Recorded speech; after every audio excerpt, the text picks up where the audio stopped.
What's good with y'all? It's your boy Wrestling Geek back with another video for y'all today, man. I only been gone for so long because I've been working on this video. It's not gonna be stupid long like some documentary or nothing, but it is a little video that I wanted to put together. I kind of wanted to wait till end of the year to do it, but I mean, we're kind of slowly wrapping it up to John Cena's Farewell tour.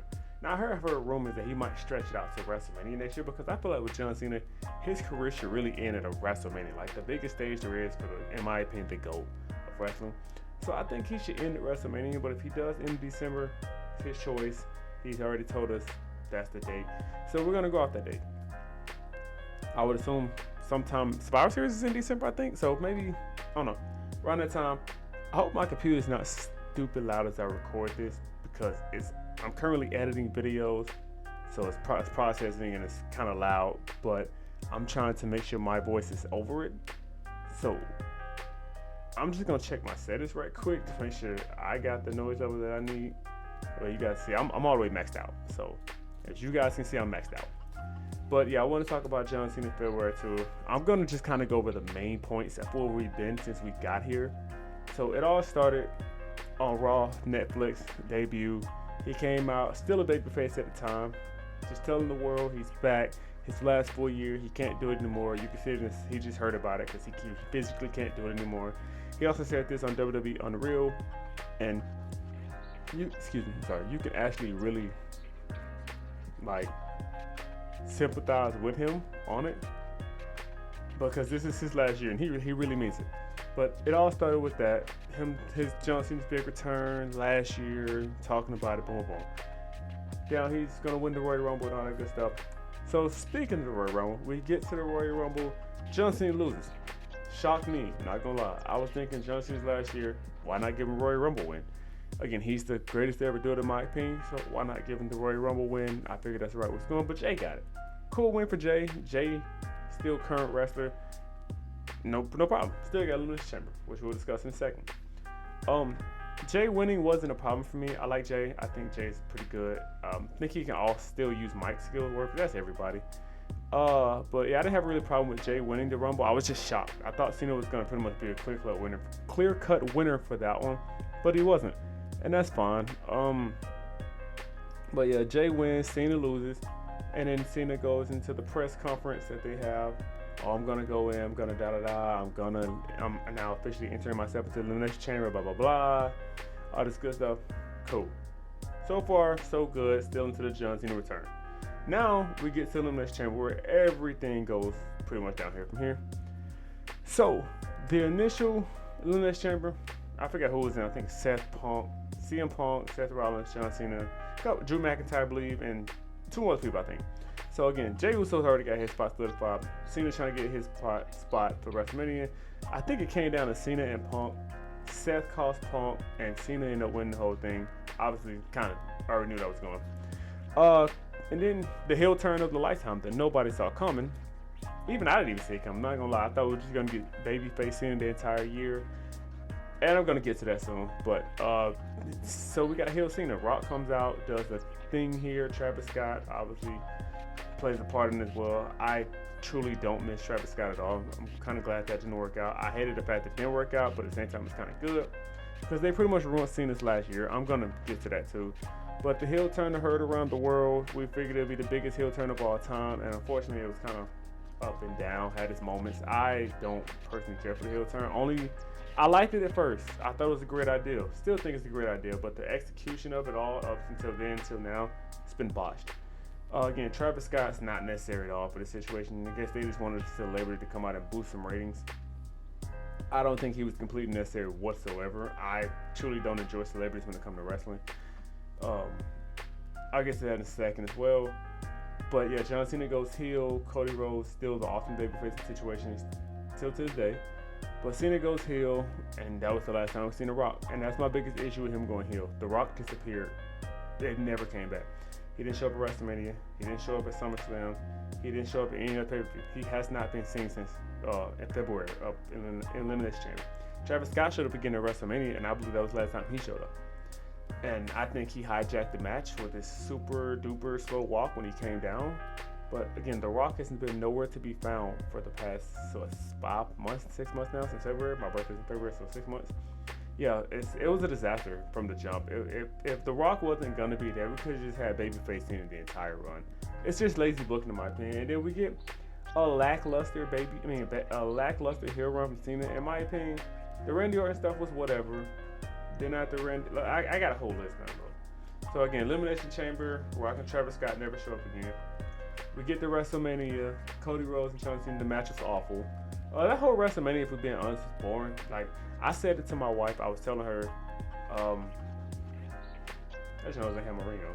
But yeah, I was telling her that we both kind of agreed that the main event for night one was amazing, but the regular upper card, just the other part of the card was boring. And then night two, the main event was garbage, but the other matches were actually really good. Like Bianca, Rhea, and Io. I'm gonna make a video of that on its own, but that was an excellent match.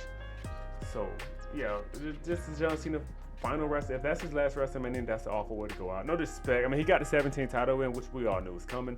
And I'm glad he got it. He finally broke the record. He deserves it. If anybody deserves it, it's him. So I'm glad he got the 17. Again, that was WrestleMania. We get the backlash. He beats Randy Orton. Lackluster match. I'm not really expecting nothing crazy from these two guys, but just the history they had there. That's the rivalry I grew up watching. I love that rivalry. John Cena versus Randy.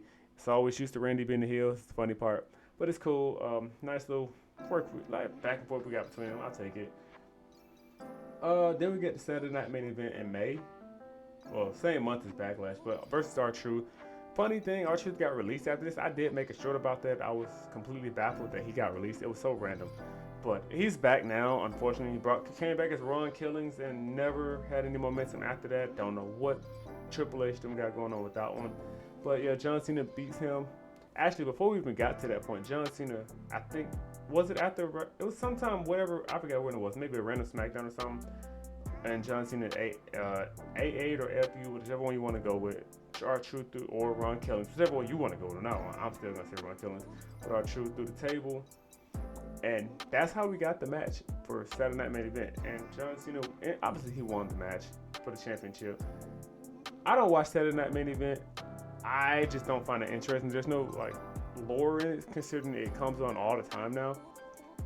But yeah, that was pretty much that sums that up. Then you got Money in the Bank, June 7th. He teamed up with Logan Paul to take on Cody and Jay in a random match. Again, I'm all for having some type of, what's the word?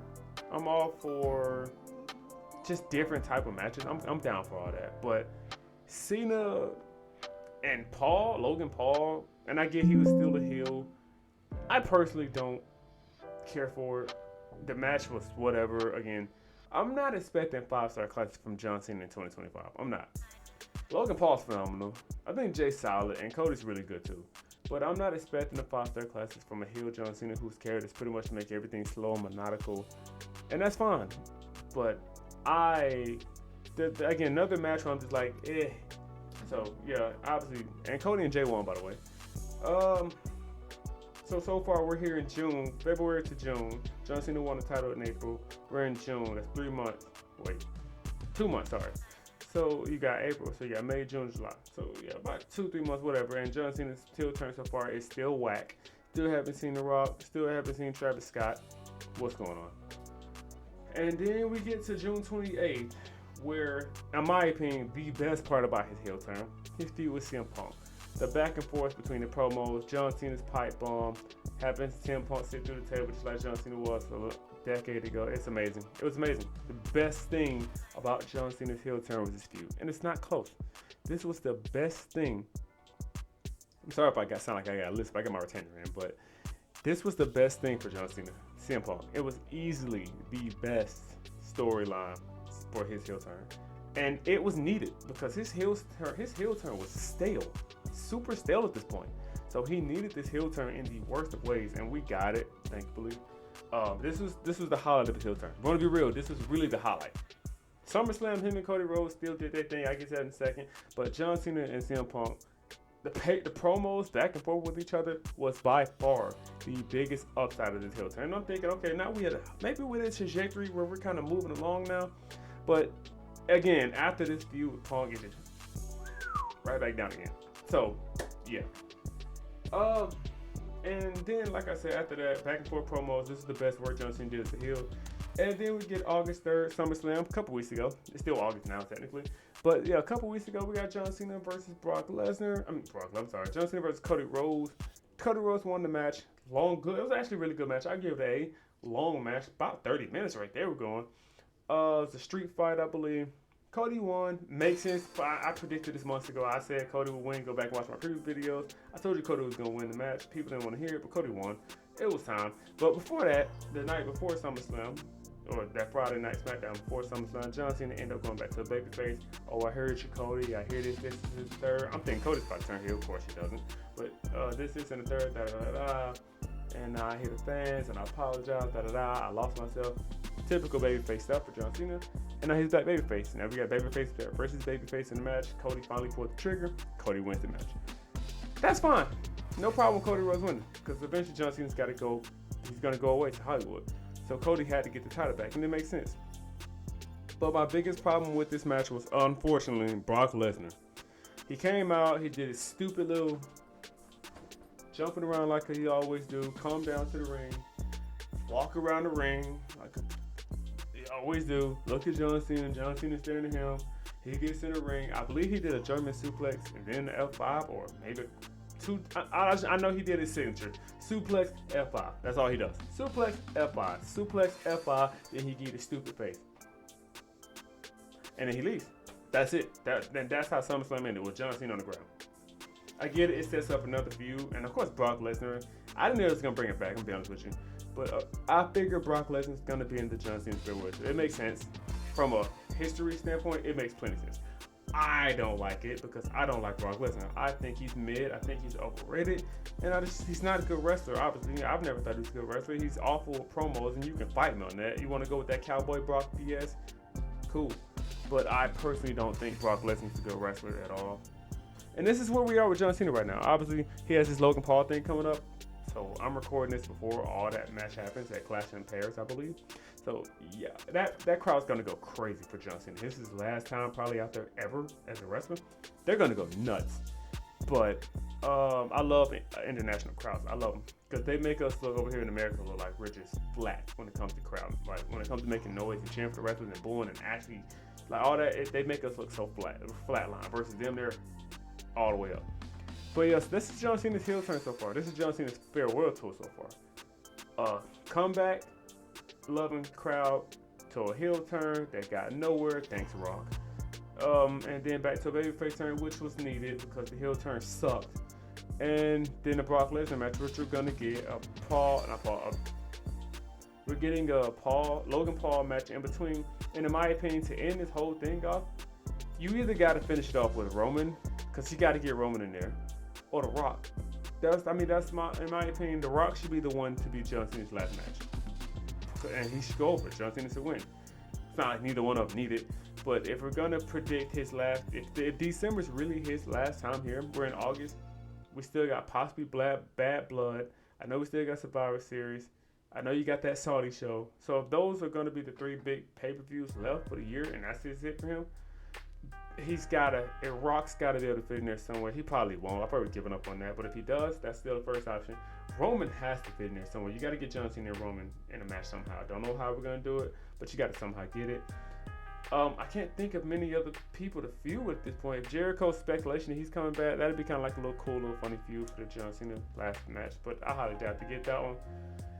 But again, Roman and Rock are on too. I'm kind of like, we need that. That's what we need at this point. So if you guys agree with me, if you like this video, first of all, this format where I kind of just take my time and just digest of what I've been seeing with wrestling for the past few months. If you like this type of format, and I'm just like in slow pace, just talking and enjoying reviewing stuff or reviewing how we've been, leave a like and comment down below if you want me to continue to do stuff like this, retrospects, or just any type of content you want me to do on the channel, man. I promise you I'm going to get back to my uploading. I got to get right with God, but I'm already right with God. I just want to get out of my lazy funk, because sometimes I have a lazy funk and I have to talk to God to consistently, in other words, hype myself up to do this. Like, this isn't a job, this is a hobby. I do this for fun. But the good Lord will always continue to help me get through this stuff, because He is my salvation. He is my everything, and I can't pursue or want to pursue any of this without him. And my wife too. My wife helps me out a lot. People think she's not really she's camera shy. She don't like being on camera, so you'll never really see in the videos. But she pushes me through a lot of stuff too, especially when it comes to my editing, because I want to edit videos for that. I really do love editing videos.